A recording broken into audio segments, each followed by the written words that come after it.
it's live when it's green. So you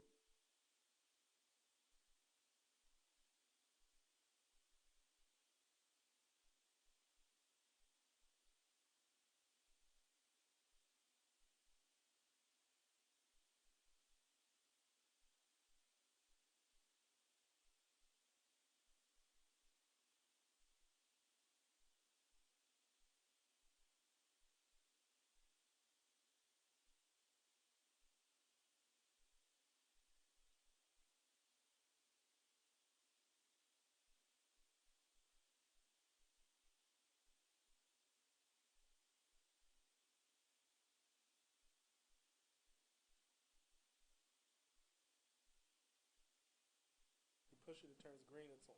So before you go.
Press this button, it turns green, and it's live. So before you start speaking.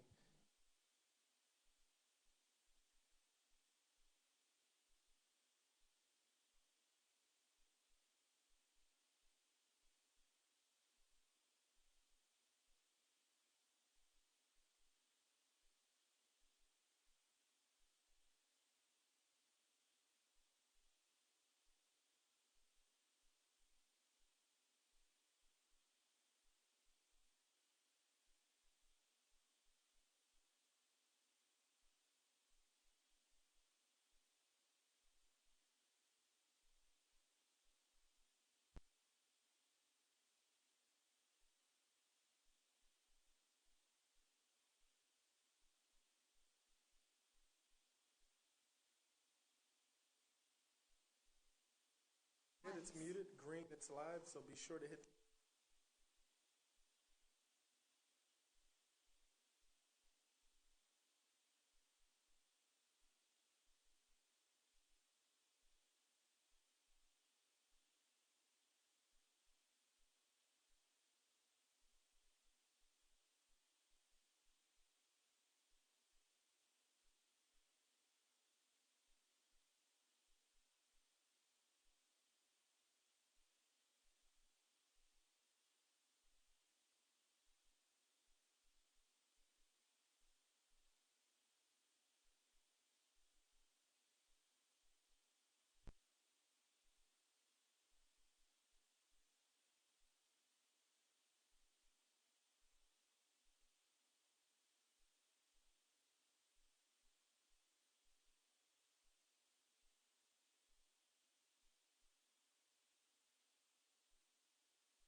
I guess you can wait until you start your introductions. That should be fine.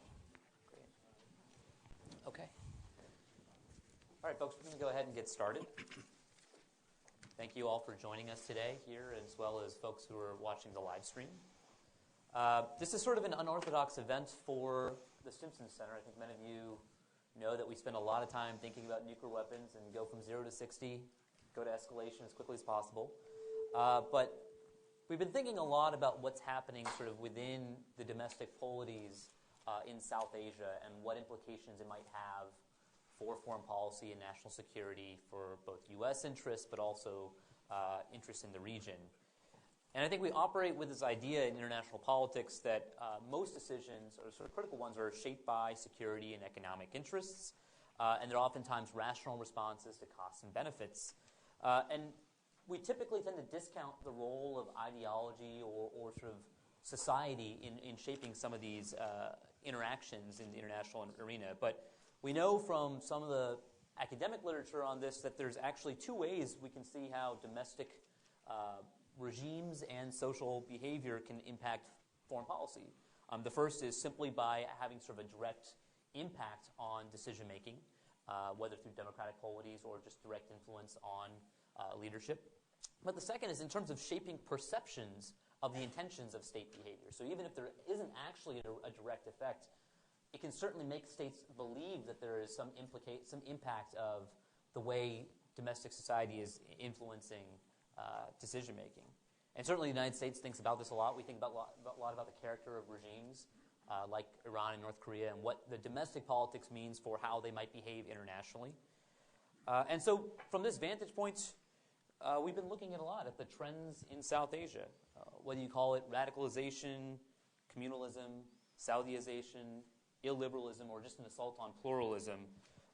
Identity politics seems to be alive and well in South Asia, as it is across the globe, but it seems to have increased prominence and some violent effects, ones that are concerning, I think, for all of us. So we came upon this topic, religious majoritarianism on the subcontinent, impacts on domestic tranquility and regional security, actually based on a recent letter written by a number of former officials. It was a petition against sort of the rising role of majoritarianism and authoritarianism in India, and it was an open letter from 60 senior civil servants who were retired, just expressing concern about this trend line. So we have a number of scholars here today to sort of unpack some of these trends, tell us a little bit about what's driving them and the consequences for both domestic and international politics. And I'll start with from my right, Pervez Hoodbhoy, who's a distinguished professor of physics and mathematics at Forman Christian College in Pakistan.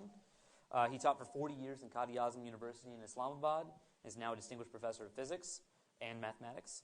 He graduated from MIT with undergraduate degrees in electrical engineering and mathematics. So the joke about undergraduates from MIT is that within their first year, they're forced to drink from a fire hose. I can't imagine if you were double major in electrical engineering and mathematics, 2 fire hoses, that must have been overwhelming, but nevertheless, he's here today. Sadanand Dhume is resident fellow with the American Enterprise Institute. He writes about South Asian political economy, foreign policy, business, and society, and focuses a lot on India and Pakistan. He's a South Asia columnist for the Wall Street Journal, and has worked as a foreign correspondent for the Far Eastern Economic Review, and was a Bernard Schwartz Fellow with the Asia Society. To my left, Madiha Afzal is an assistant professor at the University of Maryland and a non-resident fellow at the Brookings Institute.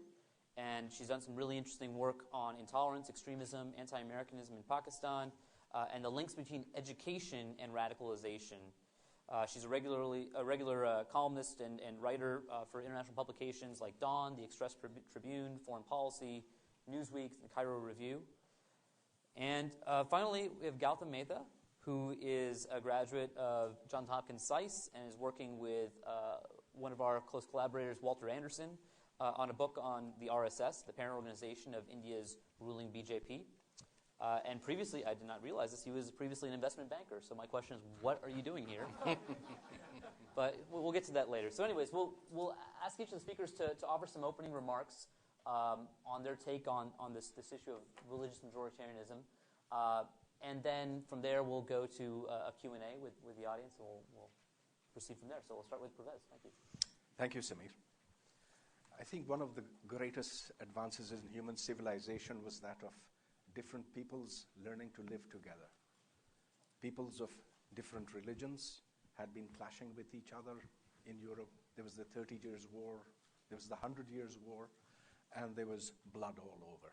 But when secularism arose as a principle that states must separate religion from politics, from matters of the state, that is the time of greatest human progress.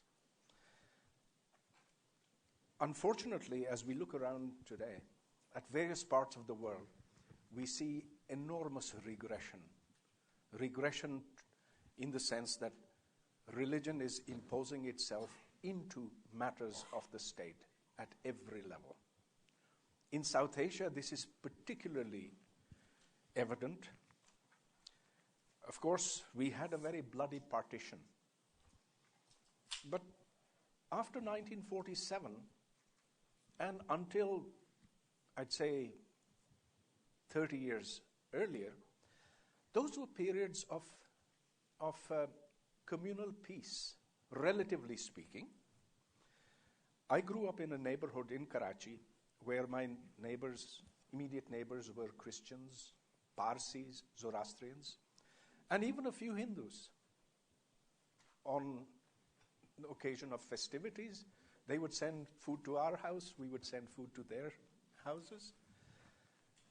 And there was never that feeling of bitterness, of communal tension. And now, there is not a single non-Muslim left in that neighborhood. They're all gone. They have either moved into segregated communities or else they have migrated. So Pakistan was, relatively speaking, an early victim of communalism. It started in 1949 with the Objectives Resolution, which introduced the concept of minorities that had not existed while Jinnah was alive. Jinnah was a man of many moods, of course, but he was not a communalist. He was somebody who was very staunchly pro-Muslim, yet in his famous speech of August the 11th, 1947, he said that matters of the state and matters of religion ought to be completely separated from each other. But the 1949 Objectives Resolution introduced into the Pakistani polity the concept of there being a religious minority. Then came 1974, in which the Ahmadis, who were earlier on thought of as a sect of Islam, were, by an act of the Pakistani parliament, declared as heretics. No longer were they Muslims, although they had participated fully in the struggle to achieve Pakistan. And of course, the Shia in Pakistan had also done that. But with the passage of time, all of these groups are being classified as non-Muslim. Not the Shia as yet, although there is fear because half the Pakistani public believes that Shia are not Muslim. And there's a survey that I can tell you about which reveals this fact. Nevertheless, the Shia feel they are under attack. There are countless examples. Now, I'd say the figure of the Hazara Shias who have been killed now runs into thousands. Over time, Pakistani society has become communalized. It started from the premise that Hindus and Muslims could not live together. And that was the two-nation theory propounded by Mr. Jinnah in his famous 1940 address to the Muslim League in Lahore. So the premise was that the Hindu and the Muslim could not live together. And now what we see is that the Muslim and the Muslim cannot live together. It is very sad, it is tragic to see a society splinter. Now, when kids go to school, unlike how we used to think about things, was my friend a Parsi? Was he a Shia? Was he a Hindu? We didn't care. Now kids ask, who are you? And so we are splitting. We used to think of India as being something above this. So my dad, whose best friends were Hindus who migrated to India after partition, and actually part of my family, Muslim family, also migrated to India, but that's a very curious case, very unusual. But we used to look to India as a place where there was not this kind of split where people could live with their neighbors in peace, where you could have the mosque and the temple side by side, and yeah, there are still examples of that. There's still some of that in India. But now, to my great sadness, I see that India is following us down that very same path. It is astonishing what is happening these days, where you have, all you need to point to is, here's a Muslim, he is a beef eater.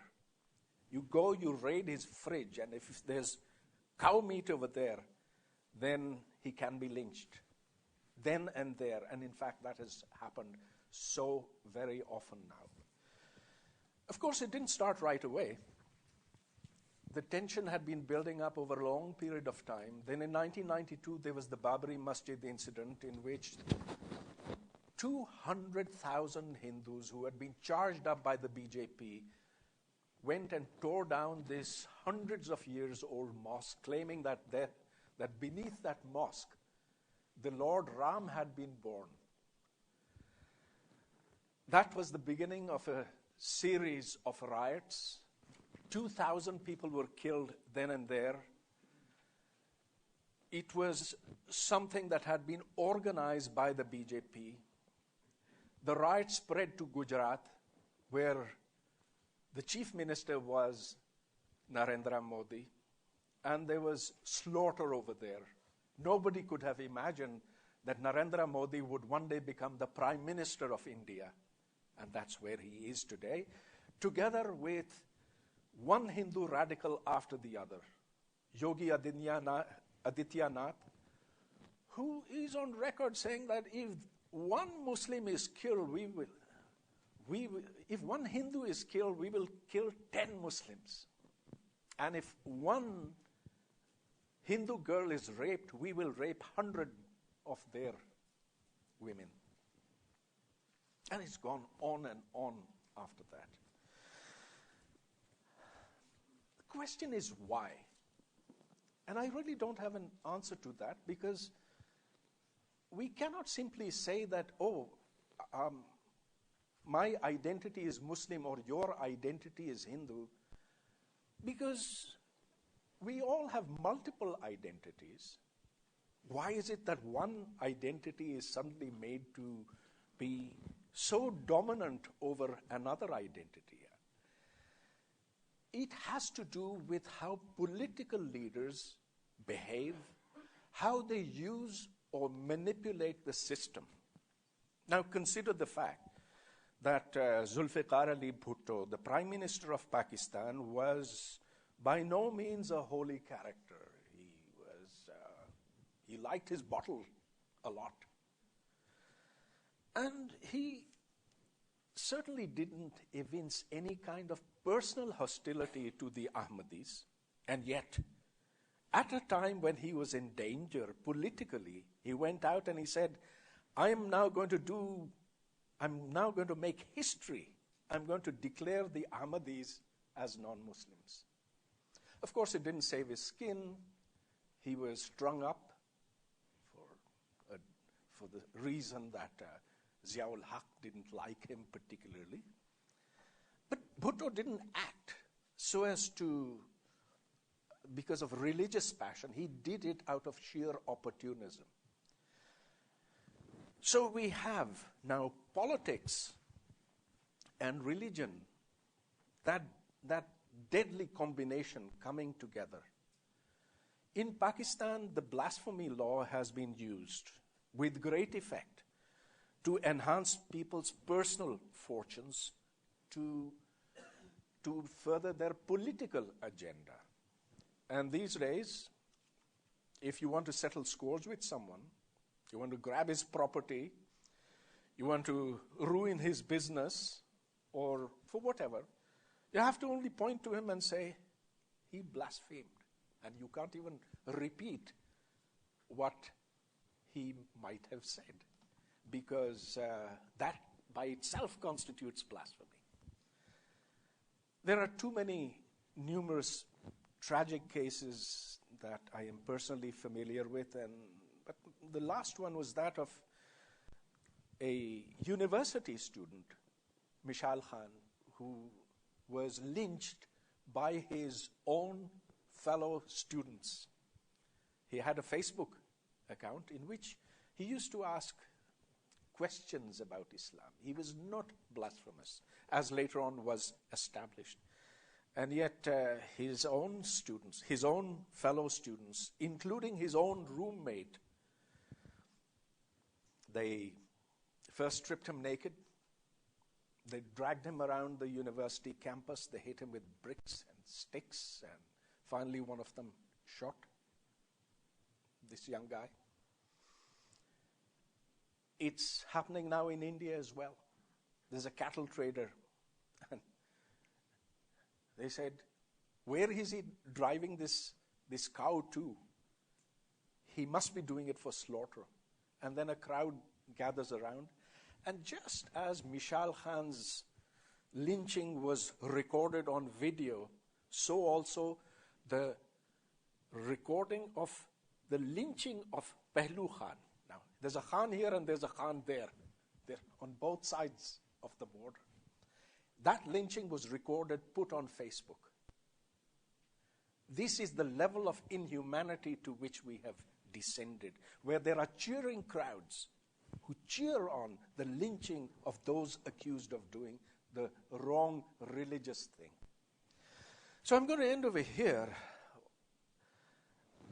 I think there is a need for all of us to reassert our humanity, to say that we will not allow religion into politics, because by doing so, you enter into endless conflict.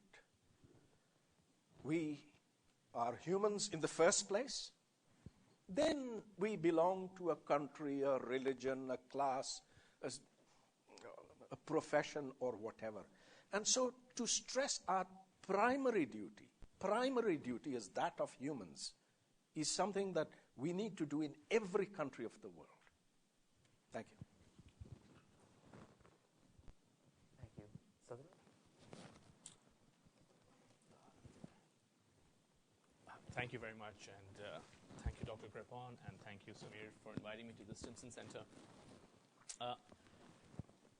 I'm going to start with a little bit of disagreement, and then get to agreement. But first, one sort of small factual thing: the Ayodhya stuff was '92, and the Gujarat riots were 10 years later. It wasn't, and Modi was not chief minister when Ayodhya was happening. Right. Basically, there was just a small. And I want to just also say that I'm sort of particularly honored to be sharing a stage with Pervez Hoodbhoy, who, for my money, is one of the bravest intellectuals in all of South Asia, and someone who I have read for many, many years, and so it's a real honor to be on stage with you. Now, when I sort of look at India and Pakistan, I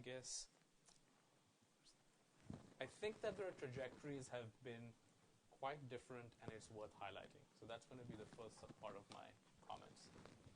And then I'm going to talk about why I am deeply concerned about what's happening in India. Now, obviously, the differences are very clear. As Dr. Hoodbhoy mentioned, the founding idea of Pakistan is as a state for a particular community. The founding idea of India is a secular state with a secular constitution. The symbols, all the founding symbols of Pakistan, from the name of the capital to the color of the passport to the flag, are sort of steeped in religion.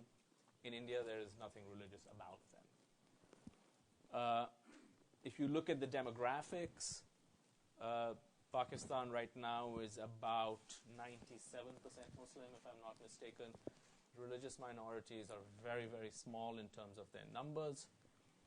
And in India, the trend line over the last 70 years has been in the opposite direction, where the Hindu majority has sort of gently been proportionally declining in numbers from around 86% to about 79% now.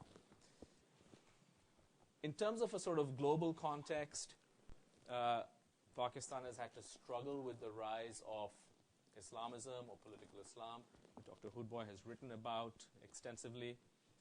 There is no such global phenomenon that India has had to wrestle with in the same way. If you look at the sort of historical treatment of minorities, I would argue that even today, you are better off being an Ahmadi Muslim in India than across the border. And your odds of making Lieutenant General in the Indian Army, if you're a Shia, are probably higher than in India than across the border. So that's kind of my broad sort of historical comparison where I think that it's sort of not quite fair to put these two countries side by side in terms of their record. But now let me come to the more sort of substantive part of my comments, now that I've got the clarification out of the way. Despite all of this, despite this legacy, despite the sort of tradition of secularism into which India was born, today I am more deeply worried about this set of issues than I have ever been before.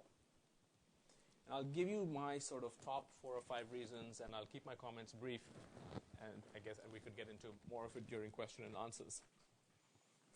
The first is the spate of lynchings that Dr. Hoodbhoy also mentioned. Now, in terms of numbers, in terms of the number of people affected, this is obviously very small, right? Maybe a dozen incidents or so on.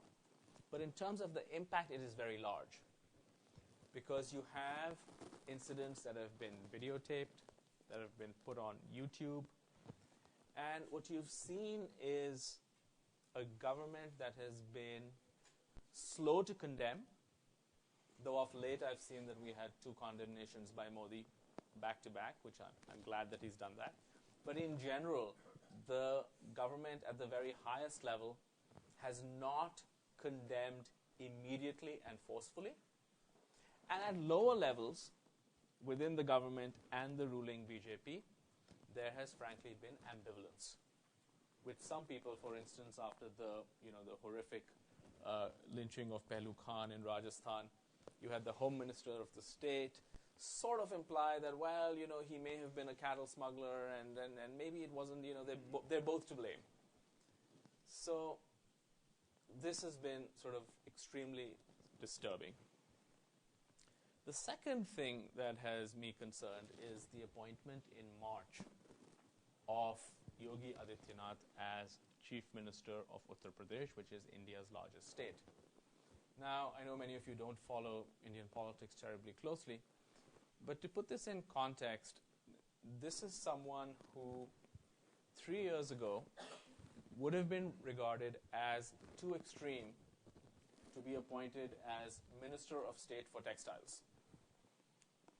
This is someone whose resume has only one point, that he has said nasty, violent, and bigoted things about Muslims. And so, to me, the message this sends is that not only will you not be punished for saying these things, but you will in fact be rewarded. And for him, not only is he now the Chief Minister of India's largest state, he's also a young man. He's in his 40s. And so what is the message that has been sent to the next generation of politicians from the ruling party? And that, to my mind, is unambiguous, which is that if you spew hatred, you're going to be on the fast track. The third thing that worries me is the nature of discourse particularly on television. Now, for a long time, I, in fact, was a critic of the Indian form of secularism from the right. And by that I mean that my criticism was focused on the Congress and the traditional Indian left being too soft on Islamic fundamentalists. So, for example, there's a very popular televangelist called Zakir Naik who's been banned from entry to the UK and other countries. Hardline, Wahhabi, praised Osama bin Laden, and so on. Now, the Indian media would view this guy as some kind of moderate figure because he happened to wear a tie and speak in English. And so that's the sort of thing I was criticizing, that they were not sensitive enough to the presence of fundamentalist or intolerant Islam in India. And I think that is a valid criticism. But what I'm seeing now is an oscillation to the other extreme.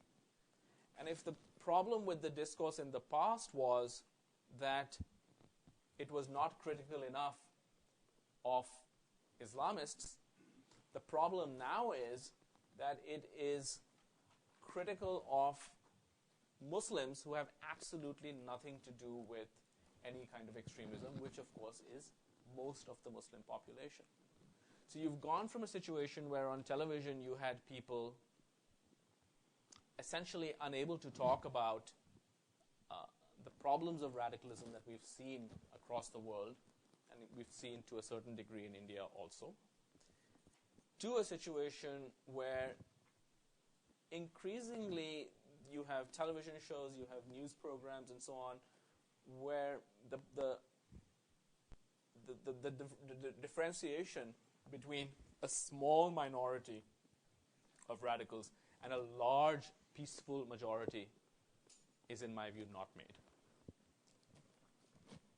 Then you had another incident, which I think kind of didn't get as much attention as it should have, but a few months ago, the government put in place rules on cattle sales.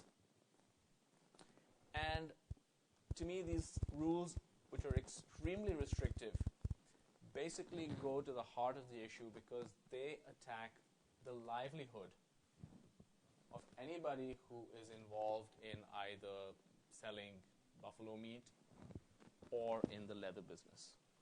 And again, what you see at work over here is no ability or desire to make a distinction, and instead imposing a blanket sort of religious dogma on policy.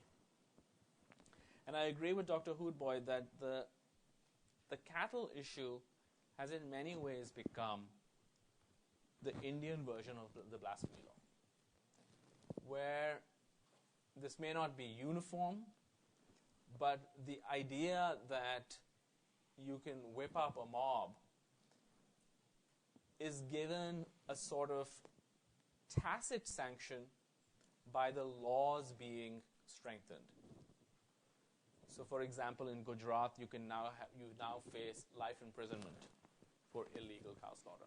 Now, to put this in perspective, many of these laws have been in place before. Many states in India restrict cow slaughter because Hindus view the cow as sacred. But what you've seen in the past few years is a tightening of these laws. So, for example, bringing in the male of the species also, or making it. And though all of this is sort of, is legal and it's passed by elected assemblies and so on, the result has been to send this signal and put this on the radar screen in a way that it was not some time ago. So that's the thing and the thing that I sort of, concerns me in the long term, and I'll close with this, is that what you're seeing in India, I don't see is a rise of a kind of tribalism on the right, and us versus them mentality that really didn't exist in the past. Certainly not in the India that I grew up in. There's a lot of pushback. There is a very large community of Indians who push back, who speak about this, who write about this. So I wouldn't say that this is a sort of, this is entirely one-sided. But I worry because the people who are opposing it, for the most part, do not seem to have a narrative that I think will work. Because what they are unable to do is take on board or separate how much of this is coming from a place of bigotry, and there is much of it that is coming from a place of bigotry, and how much of this is coming from a place of concern. And that concern is about fundamentalism that also exists among sections of the Muslim community. Again, a small minority. And so as a result of that, essentially, as I put it on Twitter the other day, you have two political choices, and I'll close with this in India right now. You've got the left, which practices, to my mind, a flawed kind of secularism. And you have the right, which increasingly expresses rampant majoritarianism. And the idea that you could have something that is in the middle and that is sensible and that simply treats all people of all religions in exactly the same way without appealing to any kind of tribal loyalty, I'm afraid is increasingly diminishing. Some grim words. Madiha, maybe you can cheer us up. I doubt it. Can everyone hear me all right? Is this working? Okay. Thanks for having me here. It's great to share a stage with such an excellent panel. So I will start off talking mainly about Pakistan with some sort of open thoughts about India and Bangladesh at the end. Over the last few months, Pakistan's Prime Minister, Nawaz Sharif, beleaguered as he is, has been reaching out to the country's minorities. Okay, so in March, at an event in Karachi celebrating Holi, he said that Pakistan was made so that one religion, Pakistan was not made. That's the slip. Pakistan was not made so that one religion can dominate over others. Yet, Pakistan has been a country in which religious majoritarianism, and in particular, sort of the dominance of Islam, has thrived from the very beginning, right? So, essentially, and I'm going to be touching upon some of the same themes that Dr. Hoodbhoy did. The state, the Pakistani state, has, through its laws and through its education system, and pushed by politics, kind of institutionalized this majoritarianism in the country, and the dominance of Islam. So, Jinnah, personally secular, had different messages on the role that Islam would play in the country. He died in 1948. Iqbal, another one of the thinkers behind Pakistan, had, though, argued that Pakistan would be a place to protect the life of Islam. So kind of had argued that it would be an Islamic republic. In any case, under pressure from Islamist parties, and I'll come to this, the Jamaat-e-Islami in particular, which has played an outsized role in the trajectory of Pakistan. In the 1956 Constitution, Pakistan was declared an Islamic republic. And two clauses in particular in the Constitution, the enabling clause, that Muslims would be enabled to live their life according to Islam, while there was freedom of religion promised, subject to certain conditions for everyone, were important. So the enabling clause, and then there was a repugnancy clause, that none of Pakistan's laws in the future, nothing would be put in the Constitution that was repugnant to Islam. Okay? So this plays a role in how things played out later on. In 1974, Mr. Zulfikar Ali Bhutto, the Prime Minister, again under pressure from Islamists, declared Ahmadis non-Muslim. But President Zia, General Zia, in the 1980s really took two steps with his anti-Ahmadi legislation and the blasphemy law that made life very, very difficult for religious minorities and for Ahmadis, who are characterized as a religious minority in Pakistan. Basically, he made it a crime for Ahmadis to pose as Muslim. And in the blasphemy laws, anyone construed as having committed blasphemy, and it was not defined what this blasphemy would be, but anything offensive to the Quran or to the Prophet could be criminalized to the point of death for blasphemy against the Prophet. So this sort of criminalization of sort of perceived religious intransigence that one citizen could sort of point towards another and say, you have committed blasphemy, really opened the door to vigilante and mob violence against those considered blasphemous. And in fact, we can see the cases of vigilante and mob violence spike since the mid-1980s. Okay? So those are sort of the laws. Through its education system, Pakistan has done much of the same thing. The idea is that it has used its education system basically to impart that the ideology of Pakistan is Islam. And this is in its Pakistan studies books, as Dr. Hoodbhoy has documented. This is even in its science books. There's religion even in the books that are about biology, chemistry, physics. Also what it does in the Pakistan studies books in talking about, and Pakistan studies is a core subject that General Zia made a core subject up to people in graduate school, in medical school or in engineering school.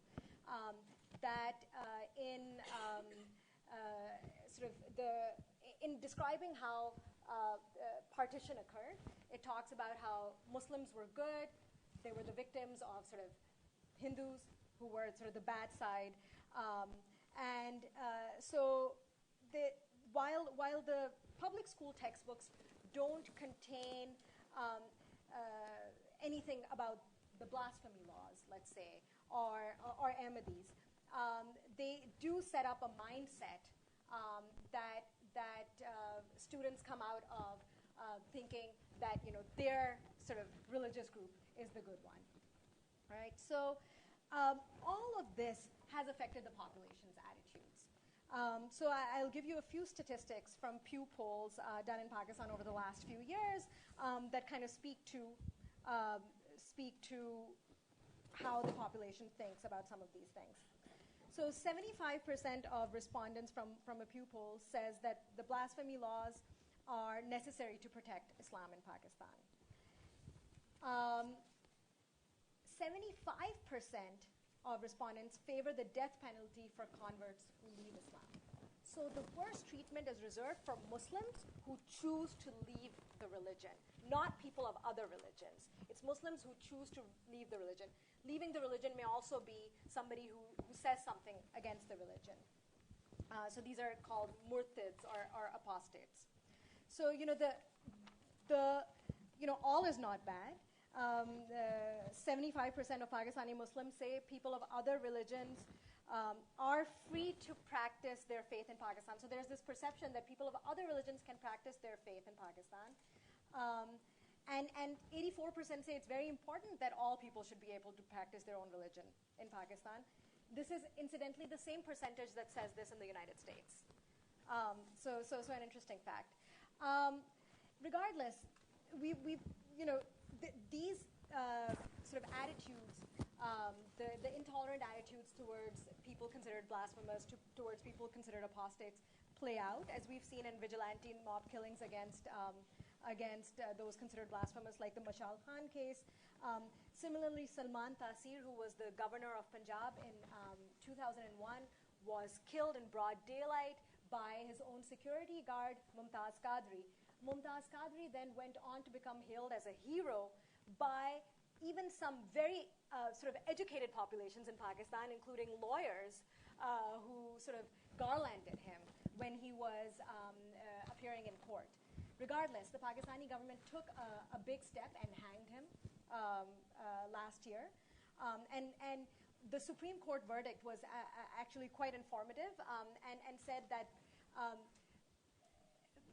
vigilante killings, basically. It didn't argue against the blasphemy law. It argued against vigilante killings on the basis of blasphemy law. It's a law that cannot be taken into people's hands. It's a law that the state has the power to enforce. So that is a positive step. However, Islamist parties staged a sit-in in Islamabad in March of 2016, argued against any reform of the blasphemy law. And, Islamist parties in Pakistan are not powerful electorally. They don't win seats. But they exercise a street power, and they exercise power through the fear that political parties, the mainstream political parties, the PMLN, the PPP, have had of them.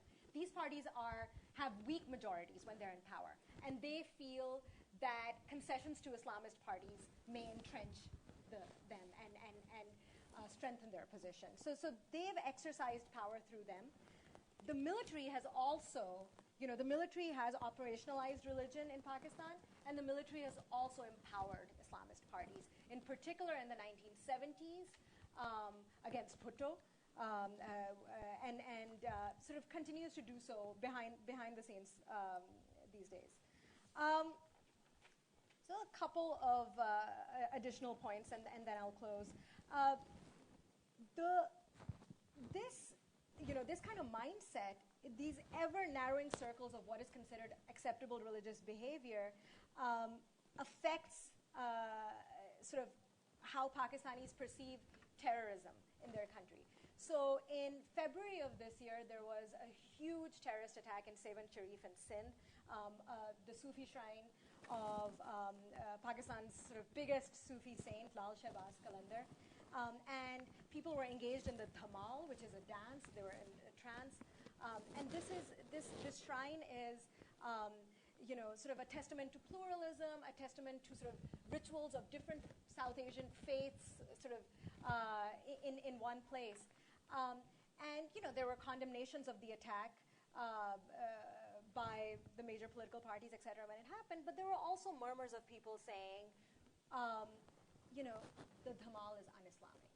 Sufi shrines are un-Islamic. Kind of showing the sense of, this Sufi Islam, this tolerant Islam is not our Islam. So in the final point I'll end on, just talking about India and Bangladesh for a second. In Bangladesh we have seen over the last few years hackings of secular bloggers. Bangladesh started out as a secular country. In fact, wanted to separate from Pakistan in the United Pakistan. So East Pakistan separated from West Pakistan in 1971, declared itself secular, and kind of defined itself in opposition to how Pakistan's trajectory. Yet has ended up in many ways on the same trajectory in the last few years, which is surprising and makes one wonder. If the roots weren't the same, why is it ending up there? So we've seen the hackings of secular bloggers. We've seen this Islamist movement, the Hifazat al-Islam, actually asserting its influence again on this kind of weak democratic government. And so it had the statue of Lady Justice removed from in front of Bangladesh's Supreme Court a couple of months ago. I think it was May, or it may have been June, because it was considered un-Islamic, right? They're arguing for changes in the curriculum. There have been some changes in the curriculum that have already been made. They're arguing for a blasphemy law. So we have Bangladesh, a secular country, heading on the same trajectory, and we have India, secular and not a Muslim country, right? A majority Hindu country, heading in the same direction, showing some of the same disturbing trends, let's say. So it may not be about, a country imposing religion on its people from the very beginning, and it may not be about Islam. There's something that, what else is at play? So those are two big sort of loaded questions that I hope we'll get to. Thank you. All right, batting cleanup, Gautam. All right. Am I audible? Yeah. So first of all, thank you, Dr. Kripon and Samir, for having me. It's an honor to share the stage with such a distinguished panel. So I'll try and pick up from where Madiha left and try and answer some of the questions of why is it happening. My focus would be on India, but I presume there will be similar trends that would be at work in Pakistan as well. And Dr. Hoodbhoy and Sadanand have sort of laid the macro factors of what is happening, so I'll try and come to it at the causality of why. So to answer the question of why does the BJP nominate certain hardliners like Adityanath or certain hardline ministers even, which also predated Adityanath.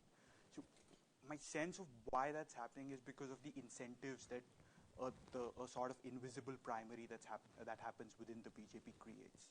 So for those who don't follow Indian politics that closely, the selection of candidates or nomination of ministers is a very elite-driven process.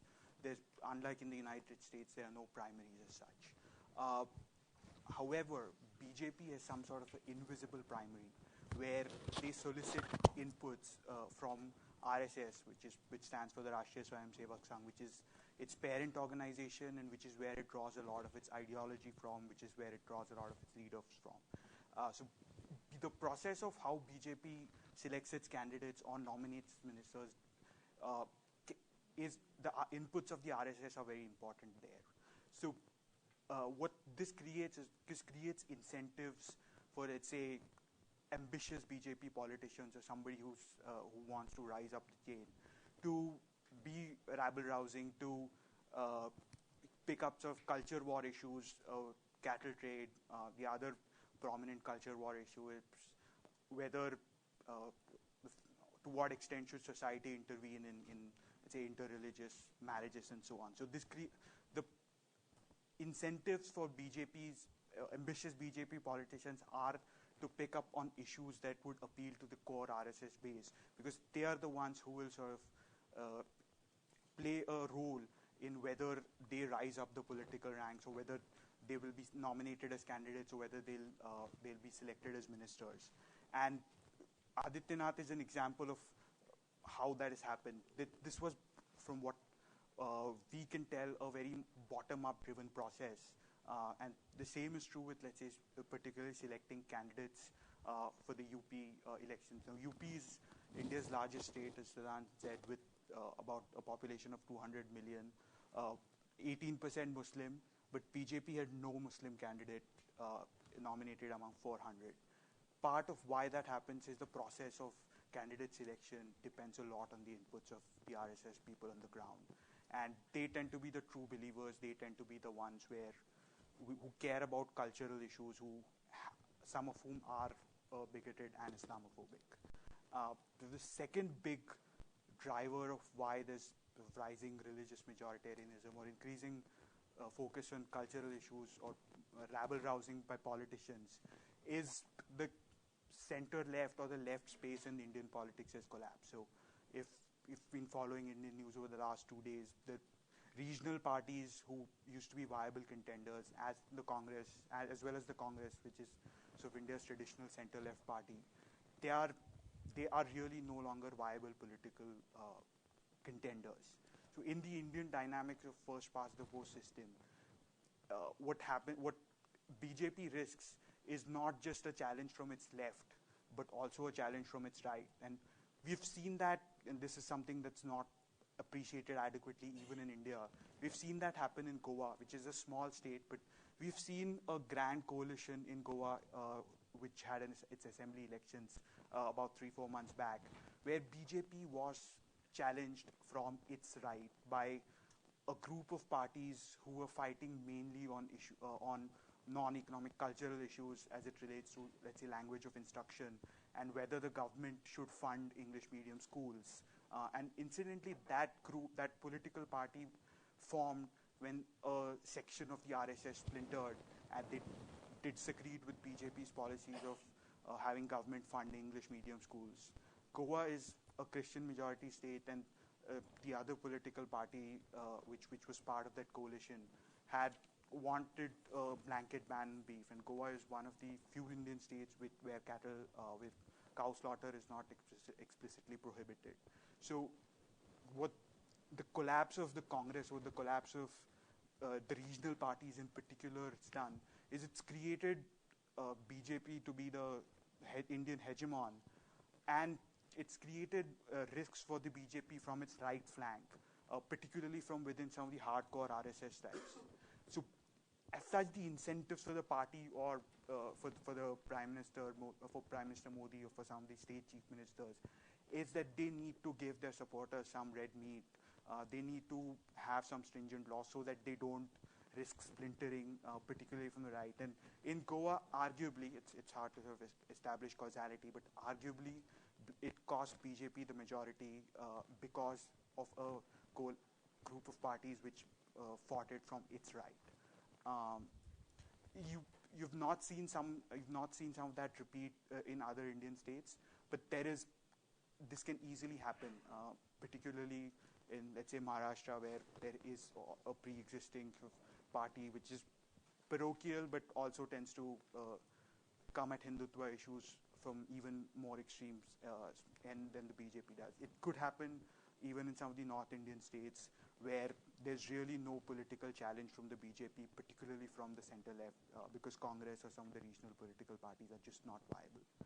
And third sort of broader trend that's going on, and it is rise of religiosity in India.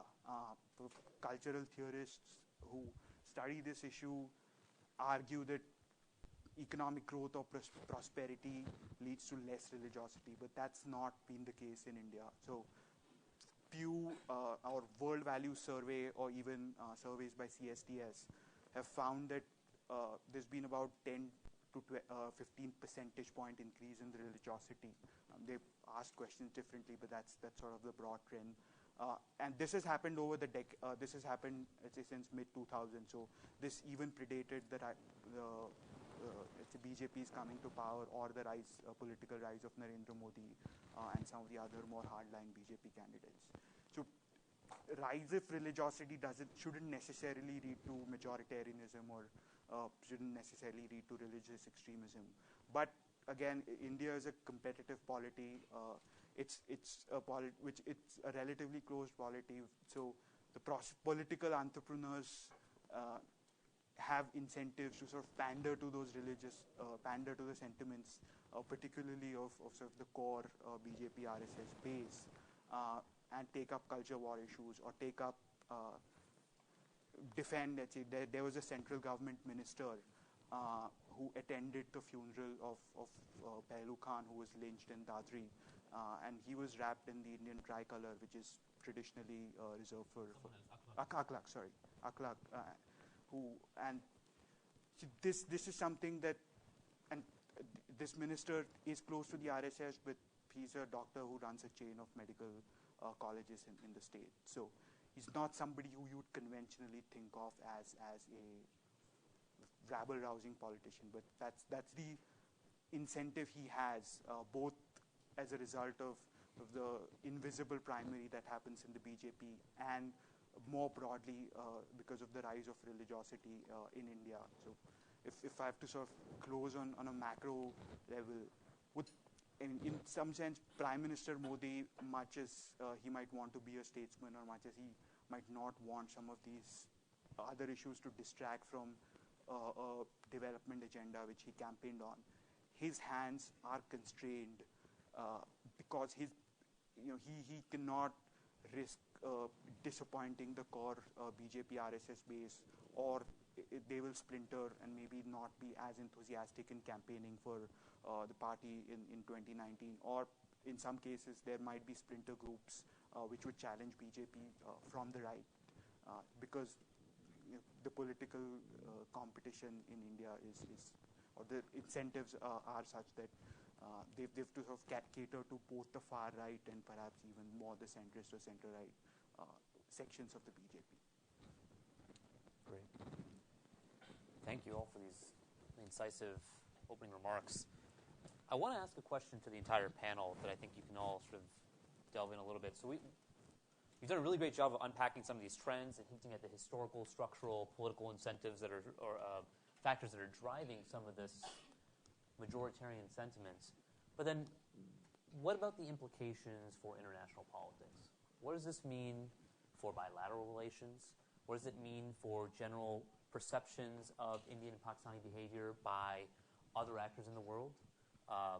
China would be one that I think would be quite interesting. We're currently observing a standoff between India and China, where there's a fair amount of Chinese media that is speculating that one of the reasons for India's stridency and position is because of its religious government, or sort of the undertones within the governments. What about the Gulf states? Both India and Pakistan are trying to navigate some very tricky relationships between the GCC states and Iran. How does, whether it's sort of, increasing marginalization of Shias or sort of the rising majoritarianism of Hindutva, how does that implicate these relationships or perceptions of state behavior? Maybe we'll start from this side and go this way down. So, I generally, in some sense, especially when it comes to Pakistan, or when it comes to Jammu and Kashmir, or what the BJP government, which is ruling both the center as well as part of a coalition in the state, it constricts the freedom of action, just given how the incentives are structured. So, in the last round of when the BJP was ruling New Delhi, Prime Minister Vajpayee, even after the parliament attack, made some overtures to Pakistan. There was a famous speech in Srinagar where allegedly, out of the blue, he sort of extended his hand to Pakistan. The incentive for Modi would be different because the base will not allow it. The BJP base doesn't care much for foreign policy beyond some of the few hobby horses. So, in that, of which Jammu Kashmir is an important element. So, in general, the freedom of the maneuverability of Prime Minister Modi is a lot more restricted compared to you and Vajpayee. Sure, why not? Yeah, we'll pop that. I actually have a sort of different view of that. I think that Modi has tremendous leeway. I was in Uttar Pradesh during the elections, and I watched the campaign. The campaign was really about him. Like, you are going to vote for me because I'm honest, I'm hardworking, I have your best interest at heart.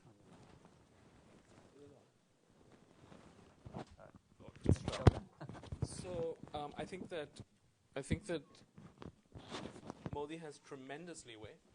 Where I would agree is on the limited point about keeping the cadres enthused for 2019. And I think this comes down to their analysis of their defeat in 2004, where they feel that they lost 2004 because they moved too much to the center and they couldn't get their own guys out to campaign.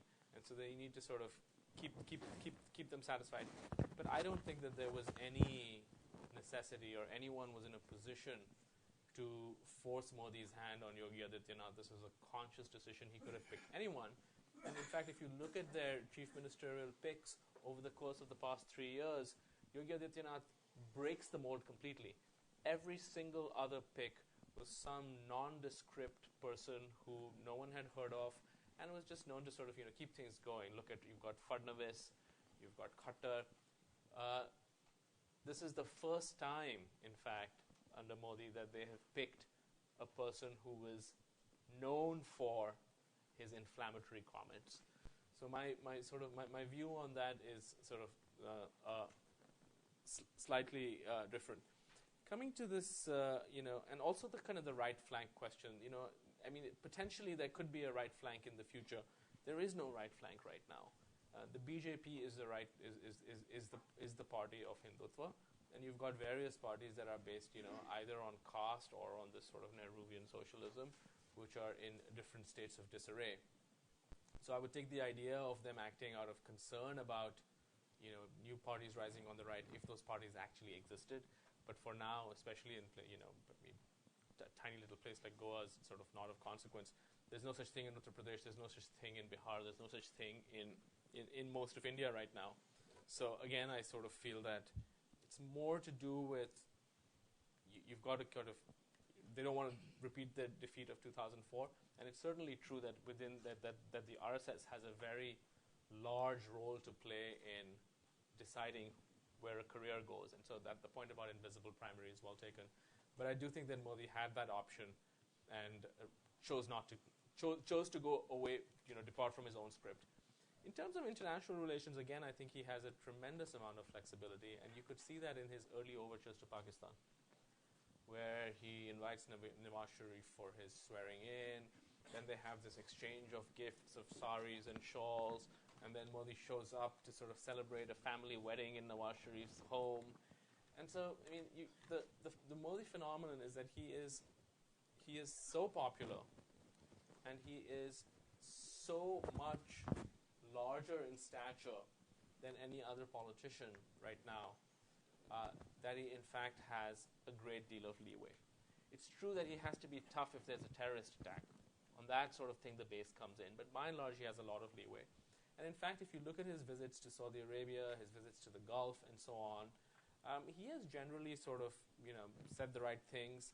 He addressed a Sufi conference in Delhi where he sort of spoke of, Islam as a religion of peace and those kinds of things. So he's aware of it. But I think that this could become a serious problem for Indian foreign policy, particularly in the Gulf, because India has enjoyed this image, I would say justifiably so, of being a secular and relatively tolerant, pluralistic society. And I don't think that that's the sort of thing that gets completely overturned in 3 years. But when you have these very worrying trends, and you have these very worrying trends that are written about and emphasized, I think that you could easily come to a place where people in these countries feel that, well, what sort of place is India, and how are people being treated? I don't think this has anything to do with the standoff in China. And I think what's important to sort of separate over here is there's rising Hindu nationalism, but there's also rising Indian nationalism. And these two things may overlap, but they're not the same thing. And so what you're seeing in this standoff in China is a kind of more muscular Indian policy that is obviously buttressed by Indian nationalism. People feel a lot of pride in the army, for instance, and they would like to see India as a strong rising power and so on. There's no religious angle to that at all, in my view.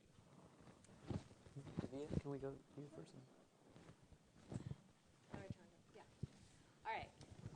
So a couple of points on sort of the India-Pakistan relationship and how everything we've talked about sort of relates to that, and then I'll talk a little bit sort of in terms of Pakistan's relations with the Muslim world. So on India and Pakistan, Nawaz Sharif also wanted to make overtures to Prime Minister Modi, and sort of they had a pleasant beginning to their relationship. Two things. In Pakistan, whenever a civilian government tries to make overtures to India, the army feels threatened because it threatens the army's sort of very reason of existence, right? Which is the opposition to India. So that sort of instinct kicked in on the military side, but so what we've seen is sort of an increased rhetoric on the research and analysis wing, India's intelligence agency, RAW's involvement in Balochistan. And incidentally, there has been sort of an idea that RAW also may do things from Iran. So that sort of plays into its relationship, into Pakistan's relationship with Iran. But I'll come to that in a second. Sort of corresponding to that, and this is something Pakistan has done since it's been struggling with militancy, is blame the militancy as being sort of encouraged from outside Pakistan, and in particular, it's pointed its finger towards India. On August 15th last year, in 2016,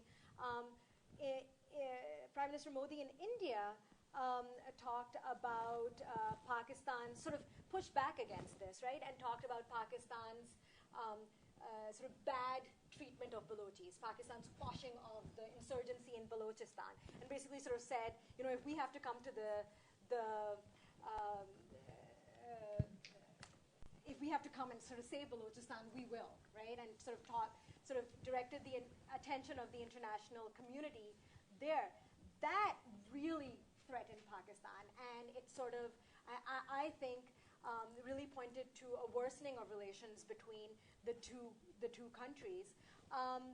Also, when in sort of these rising trends of majoritarianism and these worrying trends that have been pointed to in India against Muslims over the last couple of years, these actually have this kind of effect in Pakistan of strengthening the view that the view of the two-nation theory, that Muslims and Hindus could never have lived together.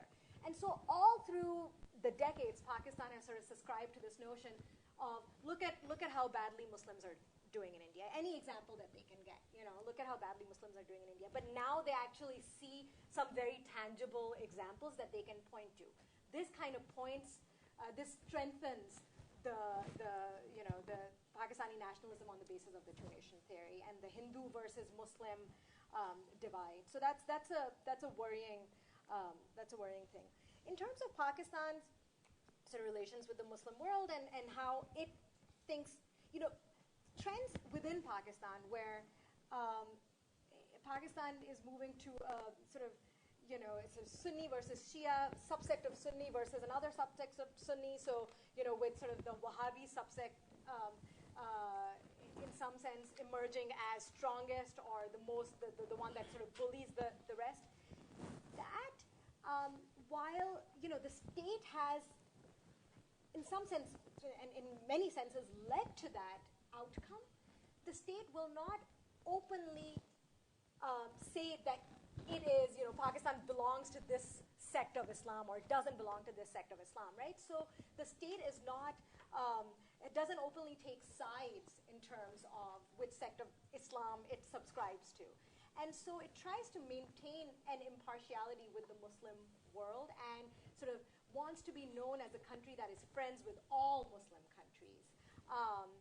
It's very close, obviously, to Saudi Arabia, and kind of in exile. Most of the Pakistani leaders tend to go there, but it has tried to maintain a good relationship with Iran as well, though that has been under threat now in recent decades, yes, and in particular in recent years. And sort of, Iran perceives Pakistan's involvement in China perhaps as a threat. And so there are some worrying trends there, but openly Pakistan will not talk about how, it will not talk about sects of Islam sort of affecting its foreign policy. Well, I'm glad Madiha pointed to the elephant in the room, but just pointed. That's Saudi Arabia. It has enormous influence in Pakistan, and it's not recent. It's been since the 1970s, when Pakistani labor migrated to the Gulf countries and Saudi Arabia in particular. There, they saw for the first time this very pristine form of Islam, the Wahhabi Islam, which they then brought back with them. And so this led to the establishment of madrasas, which then produced very large numbers of students imbued with the Wahhabi ideology. Then comes 1979. That's when the Soviets invaded Afghanistan. And then these madrasas, with the help of the United States, exploded in numbers. And that has changed the political culture in Pakistan. Of course, we provided the means by which the United States could defeat the Soviet Union, but then came that enormous blowback. And it's still blowing pretty hard. You can see Saudi Arabian influence everywhere in Pakistan, to the point that girls in my university, they use the Saudi abaya. Now, abaya is a word that I don't think it existed in Urdu, But now there are abaya stores all over Islamabad where you can go and get the most fashionable abaya. It's a long gown, it's like a lab gown, basically. Saudi Arabia now influences Pakistan to the extent that our foreign policy is being determined by it. The Chief of Army Staff, General Rahil Sharif, he was a big hero in Pakistan, and I think he's slightly less now, but still remains a kind of hero.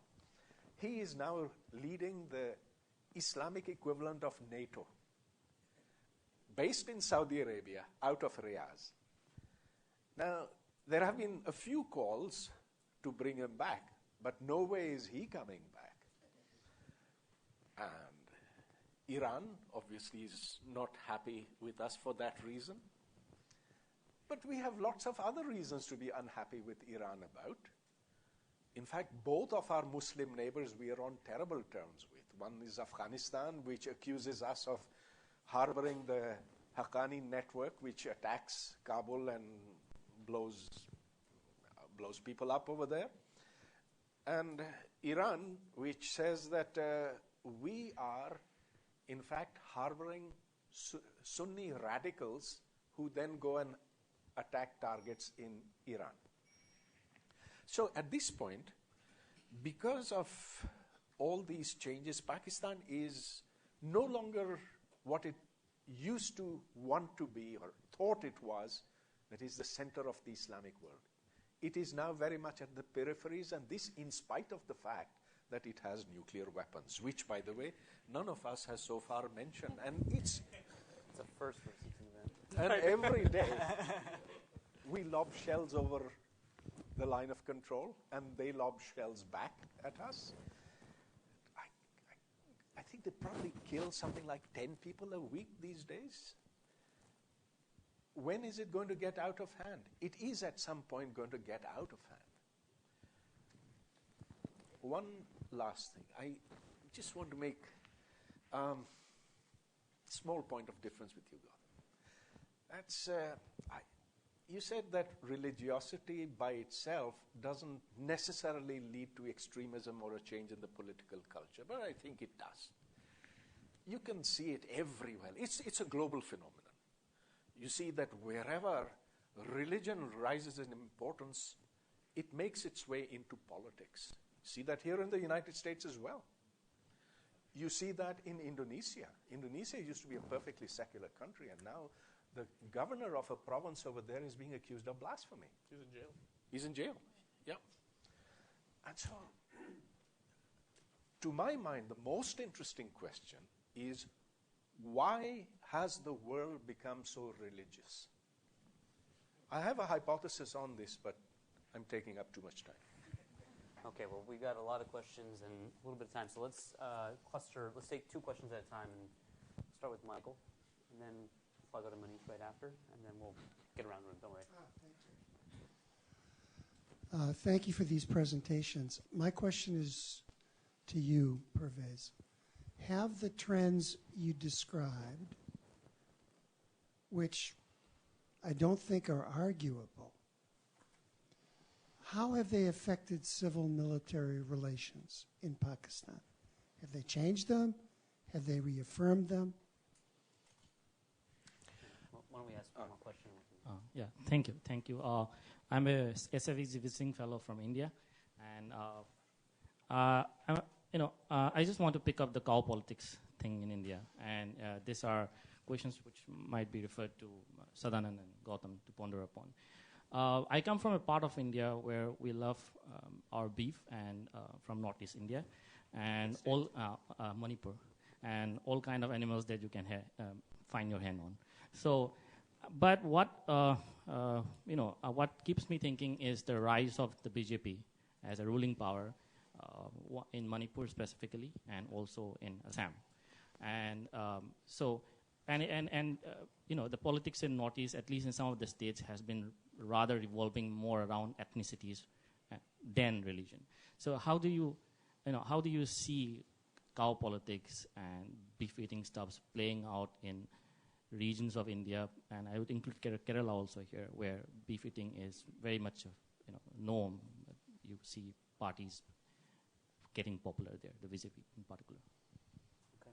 So, Pervez, why don't you take the first one? Yeah, I will answer Michael's question just a bit later. You will be perhaps interested to know that the government of India is developing blasphemy kits, which will tell you whether a piece of meat is cow's meat or goat's meat or something else, and it may even tell you whether it's a male or a female. And these are portable kits developed and given to policemen so that they can enforce the cow slaughter laws. It's incredible. Michael, yours is a very interesting question. How has this religiosity affected civil-military relations? I think to an extent Madiha gave an answer to that. Here is Nawaz Sharif, who is now trying to make amends or overtures to India, and here is the military which feels threatened and says no. On the other hand, in terms of militants, we know that the army has its choice of militants. The Lashkar-e-Taiba, for example, is firmly under the army, and it cannot be under anybody else. On the other hand, Nawaz Sharif also, his party has pretty close links to certain kinds of Sunni militants. So both of them realize that there is a strong spread of groups within the country, and that they have to be appeased to various extents. So there is then, then there's the question of how these groups should be used. And Nawaz Sharif is very much against the idea that that militants should be used to cross the line of control or the international border, because he knows what will follow from that. Whereas the army is, I would say, it wants to keep its options open in this regard. But to follow up, would you say that there is any change in civil military, the balance of power in civil military? Unfortunately, there is, and this is the civilian government's own fault. The fact that it is so deeply mired in corruption right now, and we will not know for another week, perhaps, or another 2 weeks, whether Nawaz Sharif is to remain or to go because of the Panama scandal. The military traditionally has always looked for weak points in the civil government, in the civilian government, and here the government has indeed opened itself completely wide to charges of corruption. So then, Gautam, can you just get a quick response to this? Yeah, so it's a very good question. And I would say that beef politics in India are geographically circumscribed. So the example that Pervez gave about the kits and all, that's only happening in Maharashtra. So so you can, and obviously as you've seen in the Northeast and you've seen in places like Kerala, I would say Tamil Nadu too, this is not an issue that the BJP would raise. It's very much a Hindi heartland plus Gujarat and Maharashtra issue, and the borders are of this. The political borders of this are really drawn by the percentage of minorities and the culinary habits of the region.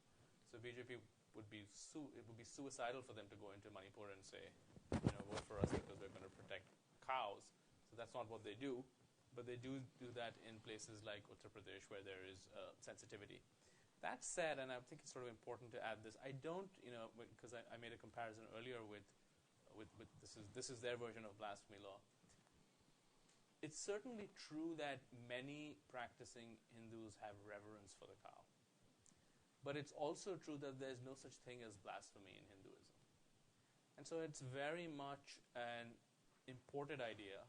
And I think to a large degree, many people on the Hindutva far right, they have a sort of envy of Islamism. And what you sort of see is this is playing out, but it's not organic. I don't think that it would be very easy for you to actually get a crowd of 100,000 people like you could get at that Qadri protest after Qadri was hanged. But what you have instead is an organization, and that organization is piggybacking on a very prominent and powerful politician. And so even though the views of that organization may be held by a relatively small number of people, it is able to amplify that in legislation or in impunity to violence in ways that I think are dangerous. Ayodhya was a counterexample. 200,000. Yeah, but I would say that's different. But anyway, we can have a different... Gautam, do you want to have a quick response on this? Yeah, so I just sort of echo what Sadanand said. And conventional wisdom, especially outside India, is that RSS is sort of a monolith. And for very strategic reasons, it isn't. So it has sort of all its affiliates, and that allows them to address different constituencies. So the VHP, for example, which tends to be the right flank of even the RSS. You have VHP leaders after Modi spoke out against beef lynching, said, we're not going to be influenced by that. We do what we've been doing, and that messaging was very much targeted to its core base or the geographical Hindi heartland plus, let's say, the Gujarat, Maharashtra states. Then you have some of the RSS leaders who've said publicly that we have no business of intervening in people's kitchen, or we don't dictate dietary habits.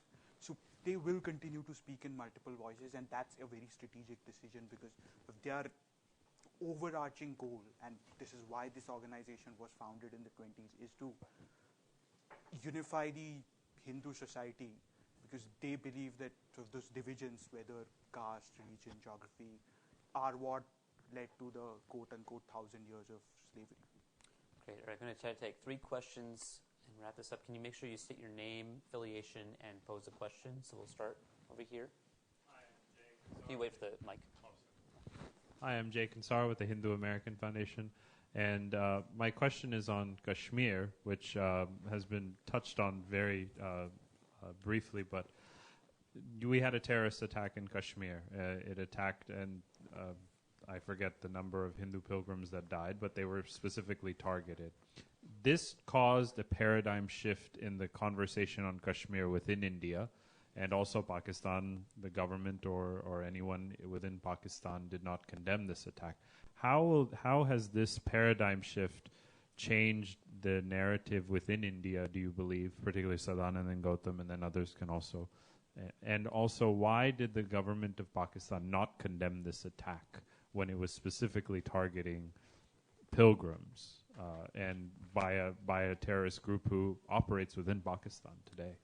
Okay, great. So we have Amarnath to answer a question. Let's go to this gentleman here.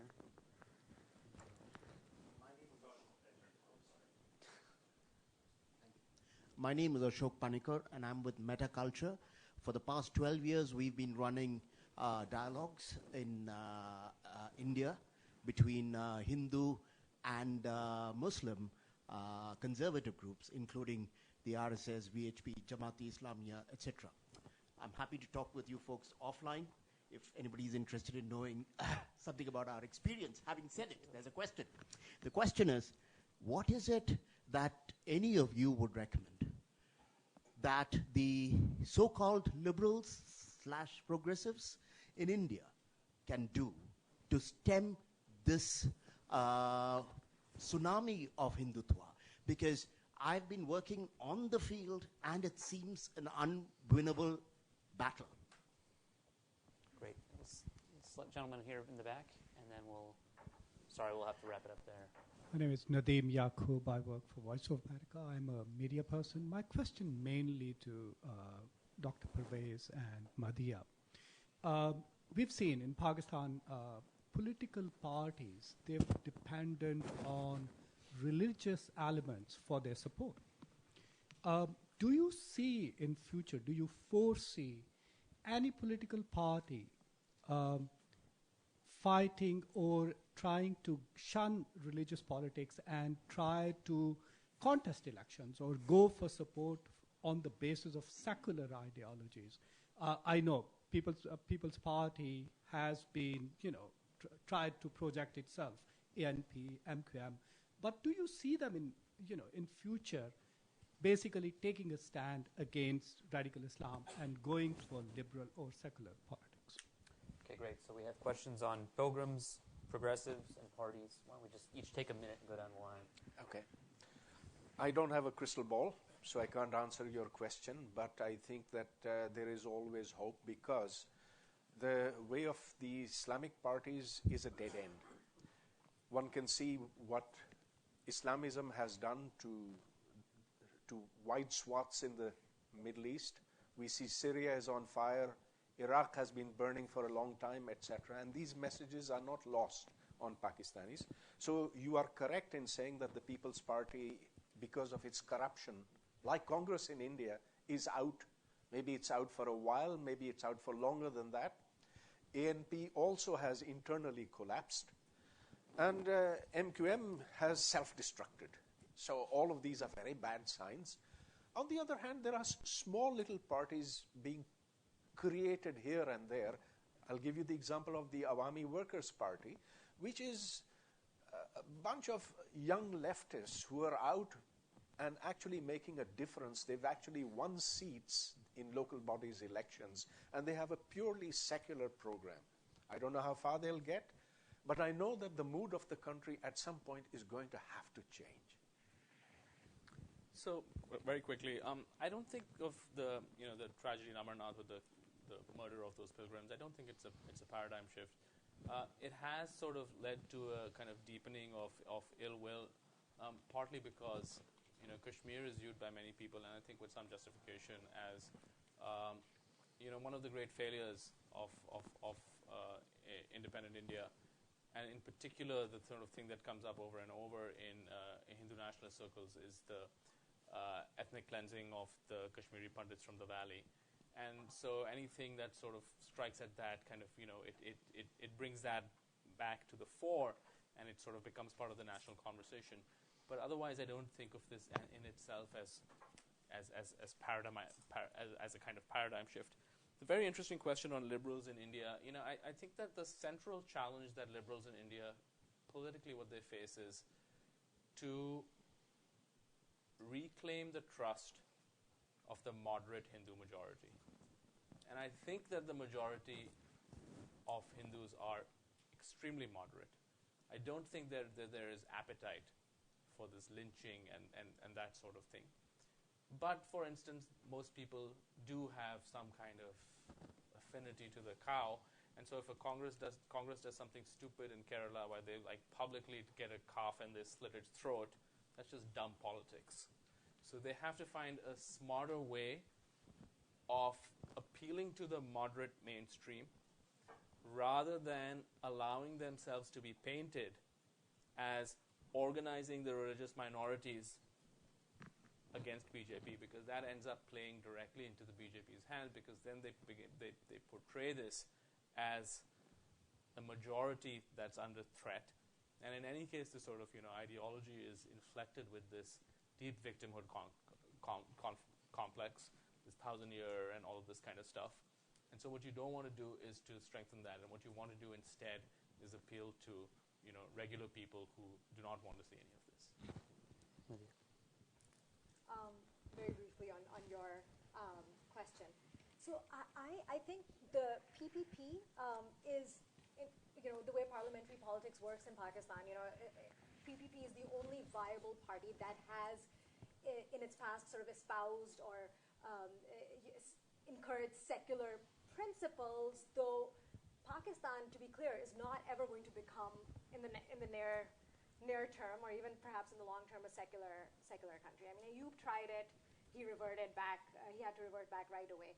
So Pakistan has to work within this Islamic Republic paradigm to become more moderate, right? So the PPP, just because of numbers, is the only party at the national level that can do this. I think Bilawal Bhutto, he's young, but he has given some signs of being particularly vocal on the issues. The numbers aren't with them, though, because the PMLN exercises huge control over Punjab. So the PPP is not ever going to have the numbers. I think where there's room in Pakistan, it's a country which is deeply religious. 84% of Pakistanis think Sharia should become Pakistani law, right? So it's a deeply religious country.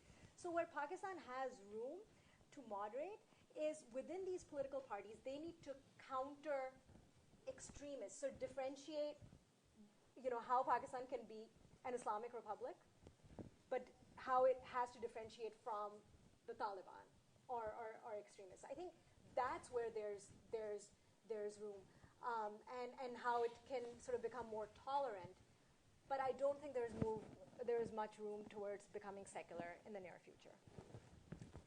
So just quickly on the liberals' part, the left or center-left parties need to get their act together politically. This is a battle that's been going to be fought and won in the electoral arena, and as long as they don't present a viable alternative, they're not going to win it. And just more specifically, Congress or some of the regional parties, I don't think get the degree to which India has changed over the last 2.5 decades. So high per capita income growth means that the median voter is sort of lower middle class in the Indian spectrum, and they are not, the messaging or the political targeting is perhaps flawed.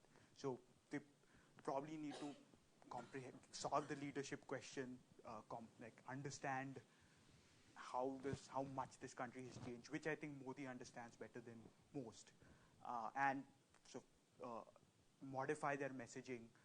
The 2004 narrative, campaign narrative, is not going to work in 2019, and it didn't in 2017.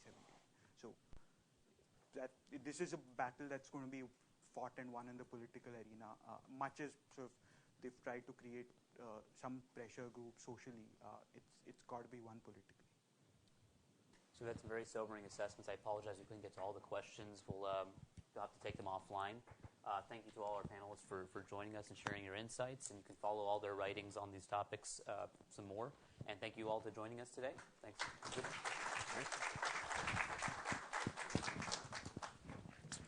Pleasure. Thanks. Yeah, thank you. Thanks so much. Appreciate it. This is a very good discussion. It was. I'm a little depressing, but depressing topic. This is the trade-off with live stream, right? You get more people actually engaged. Live stream is a killer. Just sit in their office and watch it. I'm guilty of the same thing. Sir, I'm sorry, I had to see your question. Actually, I've come to this column for very producer they actually every policy. So sorry to interrupt, but still.